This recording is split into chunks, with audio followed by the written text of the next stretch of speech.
All right. Good morning, everybody. Here's what we are going to do today.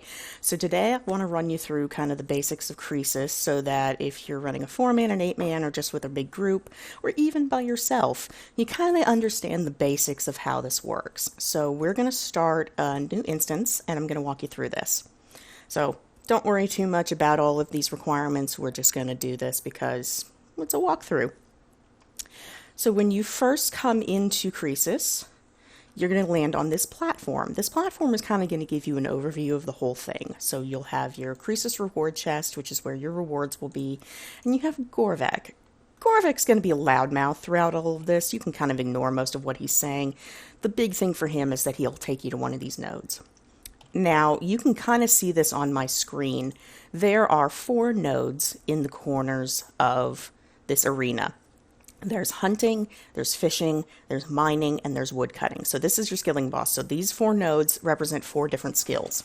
The whole point of Croesus is that he is feeding off of these nodes. So you want to drain the nodes and take resources to these 4 statues you can kind of see here in the middle.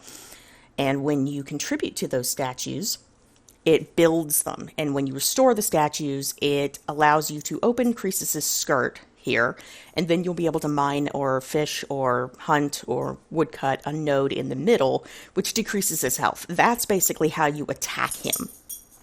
Now, throughout this whole thing, he's going to have enrage going, and this enrage is what basically ends the encounter. If he hits 100% enrage, which can happen for various ways, and I'll explain those in a minute, the encounter ends, and it's a failed kill. Now, you don't die, because this is not a PVM. This is not a monster. He can't attack you. You will come back up onto this platform and just have to restart the instance. So I am set up for fishing. I'm going to explain my inventory and my items later. So first things first, we're going to jump down to a node. So I'm going to come down here to the fishing node. So this is what the node looks like when you first come down to it. You've got 3 different gathering spots on this node. See this one over here that has some sparklies on it? Those sparklies are what we're going to try and focus on when we're actually gathering the resources during the instance. The sparkly node will actually help you gather faster from this node, and it'll help you drain it faster. Now, these nodes will switch during the instance, so it's just kind of one of those you have to pay attention to where the nodes are. This other node over here that is green but isn't sparkly, you can gather from that just fine. It's just not going to be as fast. So those are the 2 that you want to pay attention to when the instance is actually going. There's also this dark node up here. This dark node can be gathered from. It gathers rot, which you're going to need at the end of your run, and we'll talk about that later. But what it does is it also decreases the progress that you've already made into siphoning the node. So I really recommend don't siphon off of this dark node. Try to avoid it if you can. If you get 1 or 2 rots from it, don't worry too much. That's not really bad. There are also these 3 dead guards around each node, and they'll be attuned to the different skills that these nodes are. You want, when this node is depleted, basically, when you have completely siphoned all of the resources from this node, and some people will call it phasing the node. When you've phased it, you want to finish gathering any resources from these guards, and we'll talk about that in a little bit. The next thing I want to talk about, really, are these side areas. So when you have gathered your resources, in order to get to the correct statue where your resources will go, because they don't necessarily go to the same statue that's in your quadrant, you'll have to run over these mushrooms or run through these mushrooms. These mushrooms I'm going to talk about first because they are a pain in the butt. For Croesus 4-man especially, I highly recommend having either double surge or surge and bladed dive, or some way to surge through these mushrooms without having to run this. I'll show you what it is with surge. So if you come down just to the edge and then you surge and surge, you'll get through the mushrooms with absolutely no problem. And you can do that on any part of the stairs and just surge through. However, if you don't have double surge or you don't have bladed dive, you have to take the pathway through these mushrooms. And if you don't walk the exact pathway, you will take damage. that will increase Croesus's enrage. You'll get hurt. If you take too much damage and your skills drop too far, you'll be put back on that platform and you have to watch the rest of it with your team. So in order to get through here, if you don't have double surge or bladed dive and surge, walk through this pathway that doesn't have any mushrooms. It can be difficult. You have to take your time. But if you take your time, you can get to this middle strip, which has no, you're good. This is completely clear for a middle strip. You can rest here and restore, and then completely finish walking through this path. It's a pain.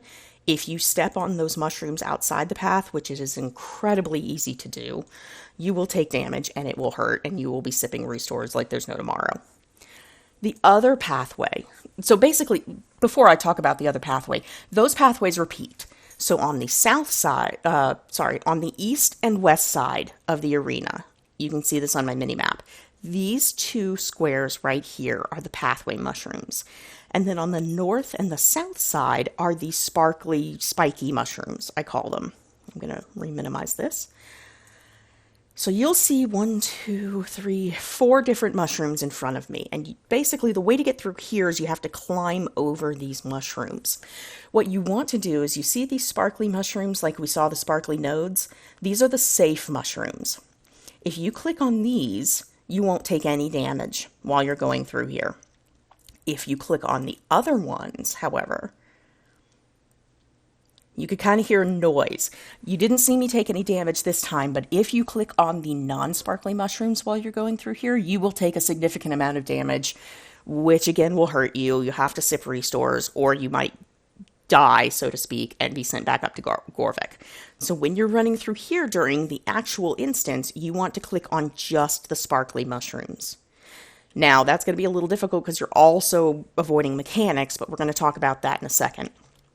So the standard way that 4-man runs work, kind of walking back to these resources thing, is you'll gather 16 resources from your node, and that's not going to phase it. You'll just gather the first 16 resources from this node while avoiding mechanics, and then you deposit them over here in a storage spot.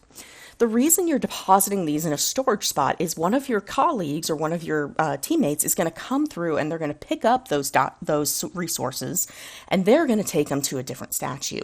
What you're basically doing is enabling them to do this quicker instead of having to gather the resources themselves when they hit the node. Excuse me. What they're actually doing, so they're bringing resources from another node to this. This is your statue of Vendi. This goes with the hunter section. So each statue has, it's dormant right now, so I can't really show you. Each statue has a specific two specific resources that it needs, and it needs 15 of each, 30 resources per statue to restore it. So Vendi, I think requires, I honestly don't remember at this point, but what you'll see when we start the instances, I'll walk up to the statue and I'll show you kind of what the resources are. It never is going to be the one in the quadrant that it's in, so you're going to have to be running resources to a different statue. And that's really, once you get the timing down, once you get the runs down, it's really easy. So I'm going to go back to fishing, and I'm going to show you next. Well, I'm going to come up here and I'm going to show you next what I have in my inventory and what I'm wearing. We're not going to worry too much about what I'm wearing right now. Sorry, I had a thing pop up. We're not going to worry too much about what I'm wearing right now because this is just a training video. We're going to worry more about what's in my inventory. So, in my inventory, I have protean logs. I have an artificer's measure, which is not required by any means. I have super restore flasks. I highly recommend these. And I have the runes for crystal mask. Now, if you have a rune pouch, I really recommend using a rune pouch because then you can bring more restores if you need to. But I don't have a rune pouch, so I have the runes. The way my inventory is set up right now is I have 17 spaces open before I put my protean logs in there. And what that does is it helps me know when I've gathered the right number of resources to deposit and when I need to run. So it's just basically helping me so I don't have to count how many I have in. The protein logs are for a very specific one of the mechanics where sticky fungus will come up under your feet and you have to click on it, which will burn it away with your logs. If you don't click on it, you're going to take constant damage until the mechanic is done. Excuse me.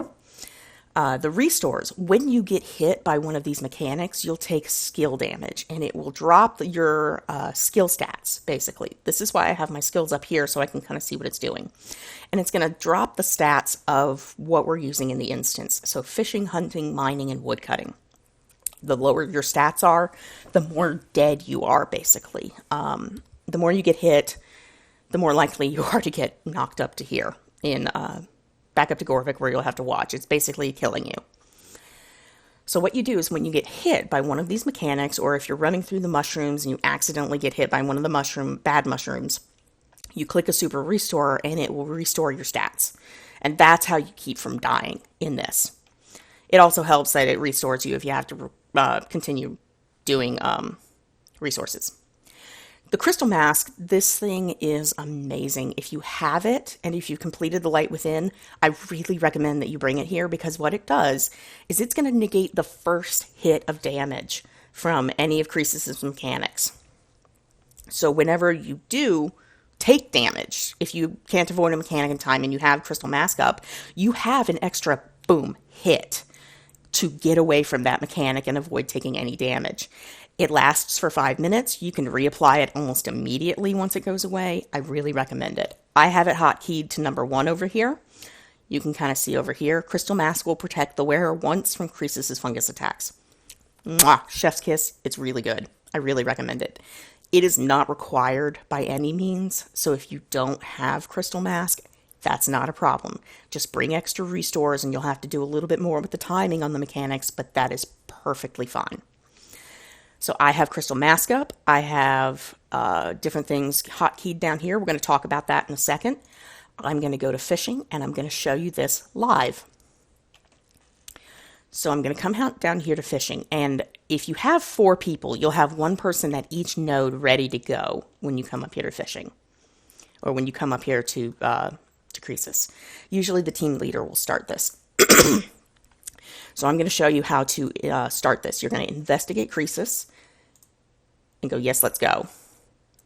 Oh, and now it gets noisy. So let's talk about these statues. So the statue here, ophthalmy, fishing, requires 15 calcified fungus and 15 timber. So it requires 15 mining and 15 timber. That's the first mechanic. So there is smoke that drops as the first mechanic. So while I'm gathering, which you'll start to see over here, I need to avoid this. The second mechanic, that's a fairy ring. That will teleport you somewhere random within the arena. So I'm gathering again. This third mechanic is going to be a blob. The blob's going to hit you for a significant amount of damage, so I highly recommend having your Crystal Mask up. Now, it's going to hit me, and it's not going to do anything because I had Crystal Mask, so my Crystal Mask shatters. But you can now kind of see, oh, see, they switched. The fourth mechanic is smoke again. That's going to affect a different stat, so avoid that if you can. We're not going to talk about timing yet. So I'm gathering. I have a good number.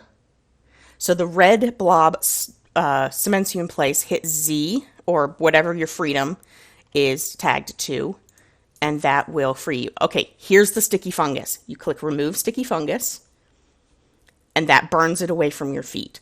Those are all of the mechanics. So we have smoke, we have fairy rings, we have blobs, we have another smoke, we have the red sticky fungus. Whoop, there's smoke again.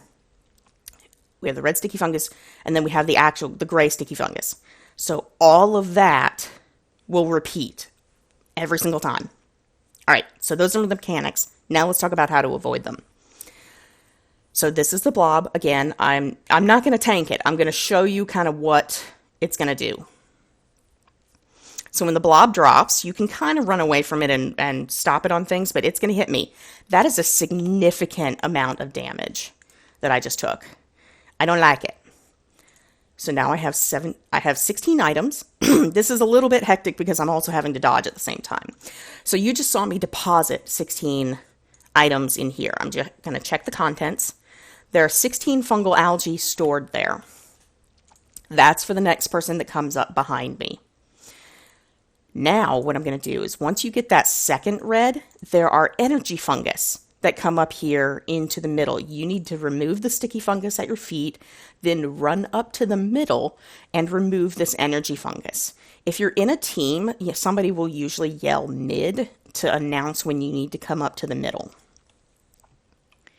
And then once you remove the sticky fungus, you come back down to your node. I didn't have Crystal Mask up, so I did take some damage. You come back down to your node. Now we're going to talk about the repeat here. All right, so now I'm going, and I'm gathering more items. There's the fungus, there's the smoke. You move out of the smoke. You go to the next node that you can actually gather from. Watch your feet. Teleport's coming next. Move to avoid being teleported. Next are going to be blobs. Have your crystal mask up or get ready to run. Blobs incoming. All right, I'm going to show you how to run away from it. We're just going to run around so that it gets trapped behind the Leviathan, and we're going to avoid it. It's not very smart. It's not very fast. You can avoid it pretty quickly. Smoke incoming. So we're going to move up to this next node. Now, you see this green bar that's above the node? That's the phasing. I have not even come close to phasing this thing because I'm working on my own. Whoop, there's the red. It has cemented me in place. I hit freedom, and I'm out. Now watch out, sticky fungus is next, so watch your feet. Click to remove sticky fungus and burn it away. So we'll keep gathering. Now, I'm probably going to have 16 in my inventory before I'm ever close to phasing this. So I can't carry any more fish. Smoke again. I have a few options. If I come over here, you'll see that I can rot the fungal algae, and I want to just go ahead and rot 10 of them. Watch for teleports while you're doing this.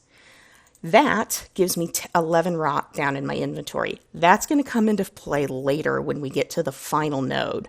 I'm trying to phase this node. It's not really going well. We're going to see if I can do it.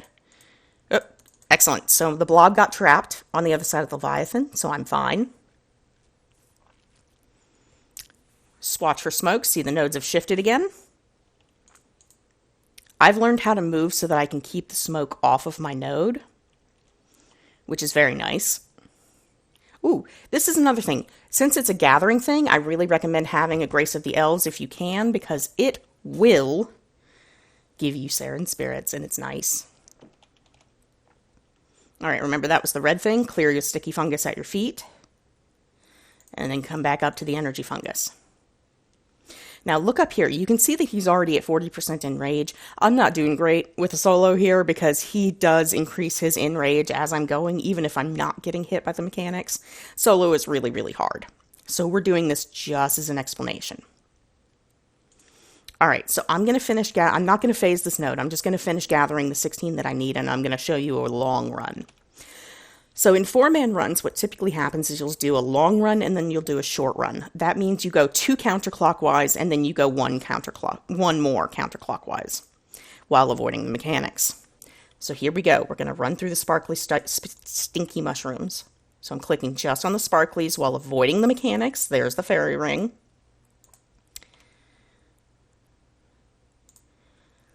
So sparkle, sparkle. All right. And that's one run counterclockwise. So that's called a short run. But we're doing a long run to start here. There's the blob. He's going to chase me. I'm going to double search this just because I can. So 1, 2. Now that puts me at woodcutting. This is exactly diagonally across from me.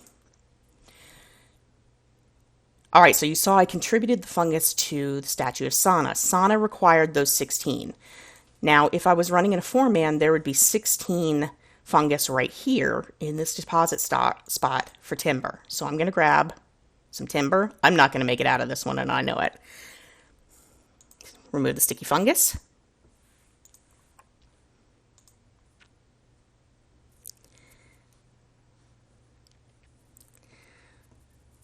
All right. And then we'll grab 16 out of here if I can. Woodcutting's really slow for me. Get out of the... Oops. Yep. Lost my crystal mask. So we'll go to the other node. Watch for fairy rings.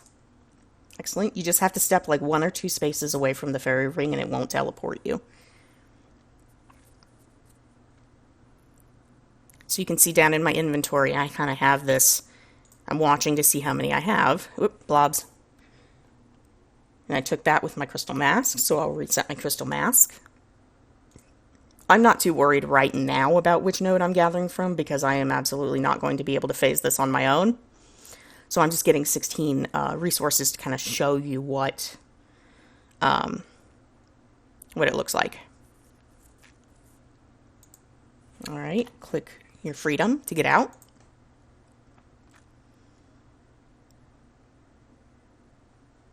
All right, sticky fungus at your feet. Clear the sticky fungus, and you'll see their energy fungus in the mid again. We'll run up there.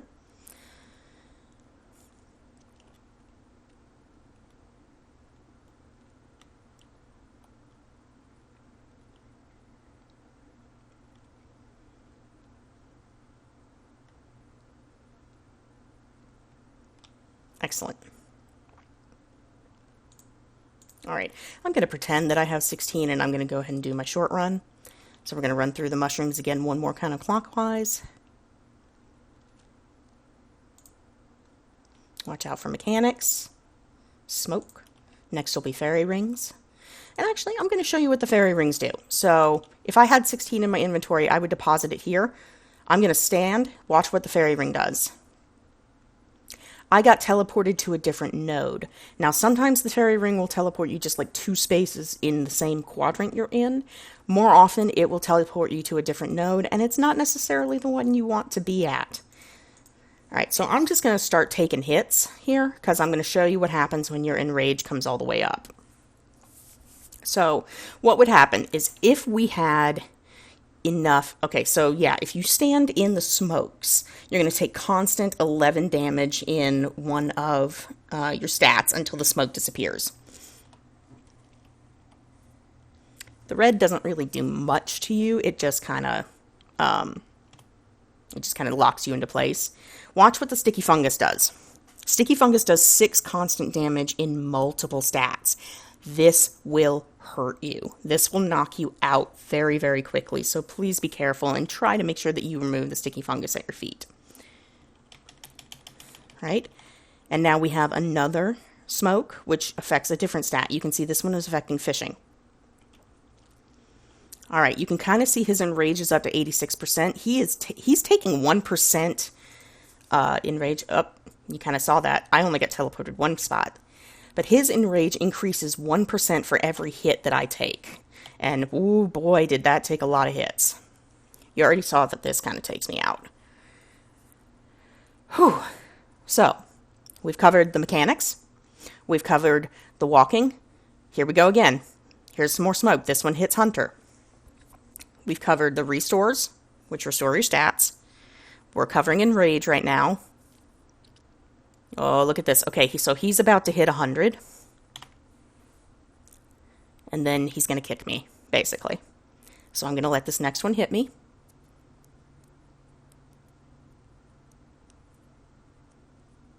Alright, and we are at 100% enrage, basically. He's going to let the mechanic run down, so I'm just going to go run up here.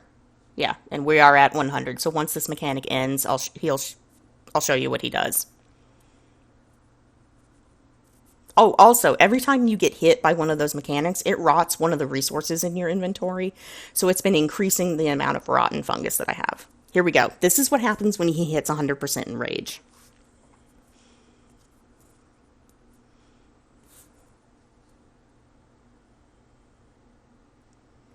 I have no idea why my screen is black, but there we go. Okay, so it'll show something. You'll basically be yelling. He'll be throwing things at you, and he's very mad.